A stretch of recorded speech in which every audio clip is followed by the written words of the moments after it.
Breakfast and brilliant ideas, coffee and conversation, we're serving up that and much more at IBJ Media's events. Join us at an upcoming event and kickstart your day with fresh ideas and new connections. Check out our event lineup and register now at ibj.com/RSVP. This is Inside Indiana Business Radio on demand for Friday, September 5th, 2025. I'm Gary Dick. A potential $1 billion data center project in Clinton County is moving forward following a planning meeting that touched on everything from taxes to drainage infrastructure. While the property developer Logistics Realty received a no recommendation from plan officials, the proposal now moves to county commissioners. Logistics President Doug Swain says the data center would hire around 170 full-time employees and could generate $265 million in property tax revenues over 25 years. Richmond-based Reid Health has appointed Ben Wells as its new president and CEO. Wells succeeds Craig Kenyon, who led the health system for nearly 17 years. Wells had served as acting president and CEO for Reid Health since February after Kenyon requested an indefinite leave of absence. Ground has been broken for the Indiana Fever Sports Performance Center, a $78 million investment on the site of the former Marion County Jail in downtown Indianapolis. It will be among the largest practice facilities for any WNBA team when it opens and will be part of a burgeoning fieldhouse district near Gainbridge Fieldhouse. From the state's number one source for Indiana business news, you're listening to Inside Indiana Business Radio. East Central Indiana is on the move, and the next big conversation is happening in Muncie.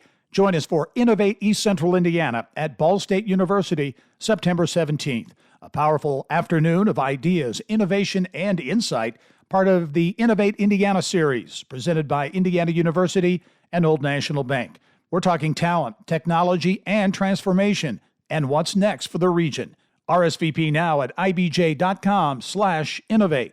Governor Mike Braun's office has released the results of an independent study that it says validates the 15 regions in the state's Regional Economic Acceleration and Development Initiative, or READY. The study, conducted by the Indiana Business Research Center and the I.U. Kelly School of Business, was commissioned as part of an executive order signed by Braun directing the Indiana Secretary of Commerce to recommend a unified set of regional boundaries by the end of the year. In a news release, Braun said the report proves that Indiana's regions outlined by the READY program are strong, well-defined, and ready to lead. The study compared the READY regions with state-defined economic growth regions and federally defined metropolitan statistical areas.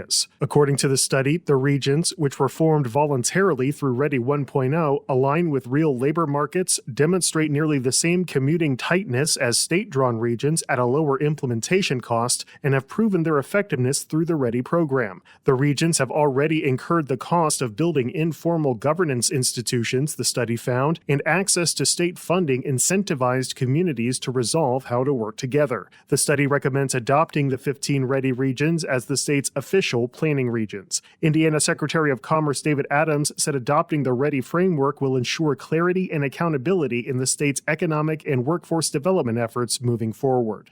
Alex Braun, Inside Indiana Business Radio. Evansville-based Shoe Carnival is reporting fiscal second quarter net income of $19.2 million. That's down from $22.6 million during the same period last year. Despite the dip in profit, the footwear retailer says its efforts to convert more of its stores to the Shoe Station banner has resulted in an 8% growth in year-to-date sales. Shoe Carnival acquired Alabama-based Shoe Station in 2021 for $67 million. Tennessee-based third-party logistics company Geodis, Inc. says it plans to hire about 640 seasonal workers in the Indianapolis area ahead of the holiday shopping season. The company says the effort will significantly enhance its operational capacity at warehouse and distribution centers in Plainfield, near Indianapolis International Airport. This is Gary Dick for Inside Indiana Business Radio on Demand. Hi, I'm Dave Neff, host of Talent Scout. On this show, we shine a light on Indiana's next generation of leaders who are making a difference in business, community, and civic life. These are real conversations about purpose, mentorship, and building a future that matters. Join me as we invest in leadership that lasts. Subscribe now on your favorite podcast app or listen at ibjpodcast.com. The IBJ Media Podcast Network is the soundtrack of a growing state. Indiana is on the move, and you can hear it happening on the IBJ Media Podcast Network. We bring you the voices at the center of our economy, our courts, our companies, and our communities. Subscribe now and be part of the conversation that's building Indiana's future. Find all of our shows by searching IBJ Media in your podcast app or visit ibjpodcasts.com.